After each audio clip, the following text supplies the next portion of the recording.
Those few who have been around a while certainly only know me from my first video. Why is Captain Marvel boring? It's a good video, and it has a good number of views. I guess I should meet the demand for real content instead of posting low-effort AI music videos. You all want the good stuff, right? Let's talk about another controversial character. Someone who, like Captain Marvel, is never talked about without gender being brought into the topic. Either you hate her because you hate women, or you love her because she's a strong, independent queen. So, let's do something unusual. I'm going to demonstrate that gender is not important when comparing Rey to Luke Skywalker.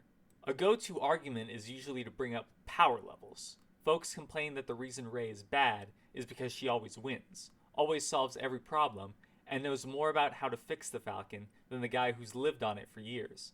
I'm not interested in that argument either. Why that is simple to answer but hard to understand for most people.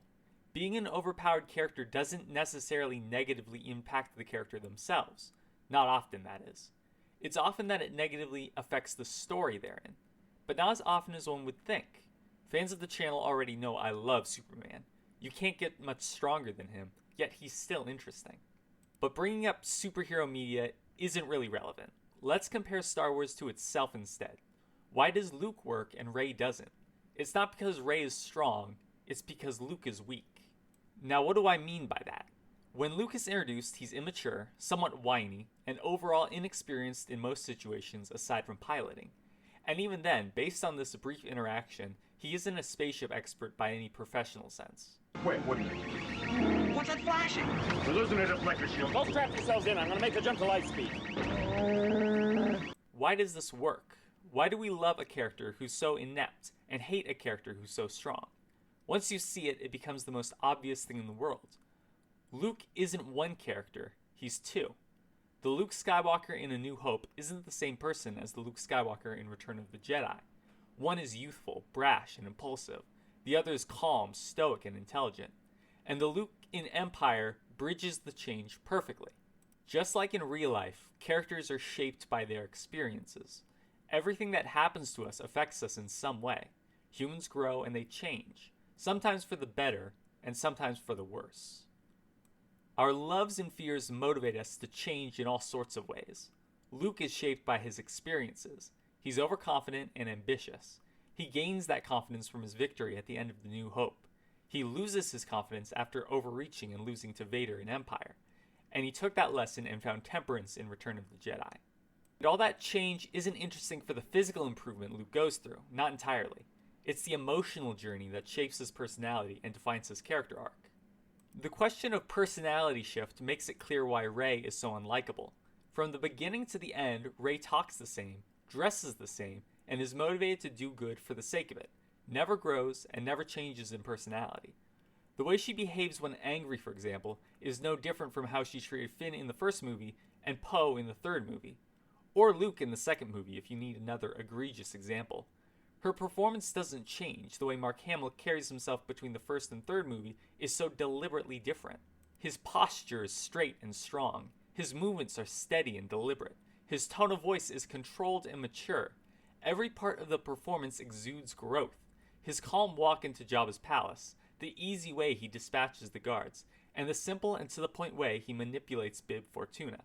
It's all telling a story with barely any dialogue, all through motion and directing.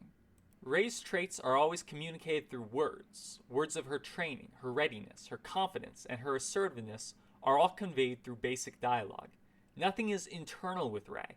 The script has no faith in its own subtext, and chooses instead to beat us over the head with her every thought and feeling through flowery language and insincere dialogue. The only moment of change in Rey comes at the very end. Her sudden pull to the darkness promises the possibility of change. It doesn't happen, of course, and it's not helped by the reason for her shift, or lack of reason, that is. What motivates her darkness? Well, what ideological concept is drawing her in? Say what you will about Anakin, but at least we know why he did what he did.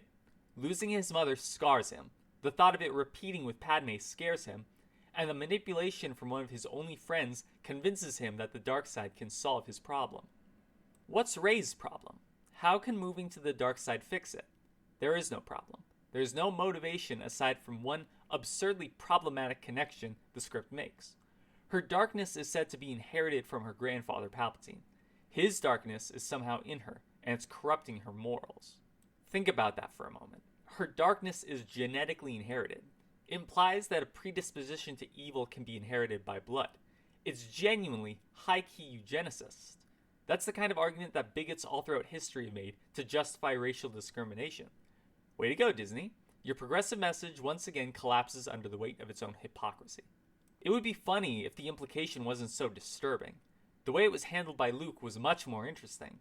Pointing to the way he lashes out while fighting Vader is a classic case of dark side temptation. But the motivation for it is clear. Vader threatened Leia, it made Luke angry, and Luke went sicko mode and almost killed his father. Killing Vader is considered a corrupted action, but there's another layer here that makes it even more interesting. The Emperor is egging him on to do it, but he's not alone. Luke's own mentor, Obi-Wan, encourages him to do it as well. Luke doesn't want to do it. His own principles and instincts are telling him to try to save his father, but everyone around him is telling him the same thing: kill Vader and save the galaxy. That's incredibly interesting and compelling. There are so many layers of motivations and influences guiding Luke's internal conflict. Rey's only internal conflict is one of inherited corruption. She isn't really willing to choose evil. The magic evil blood is pulling her in that way. Affection for Kylo might be an argument for wanting to switch sides, which is an argument that falls apart under the slightest scrutiny, as he's tried to kill her so many times that wanting to get close to him comes across as hilariously stupid. There's just nothing to work with for Rey. As a character, she simply does not work.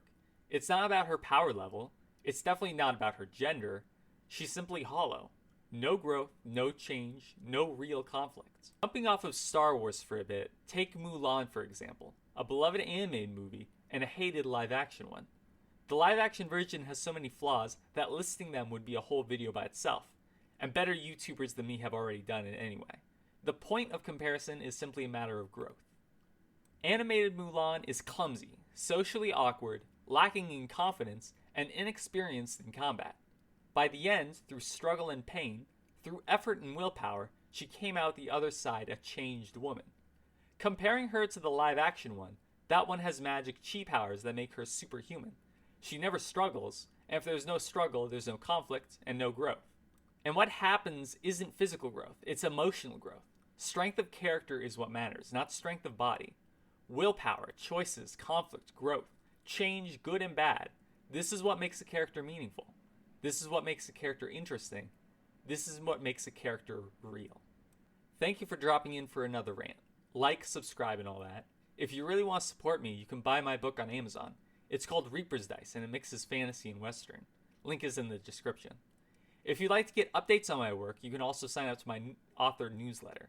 Doing so will give you free access to the first 3 chapters of my book. Have a good one.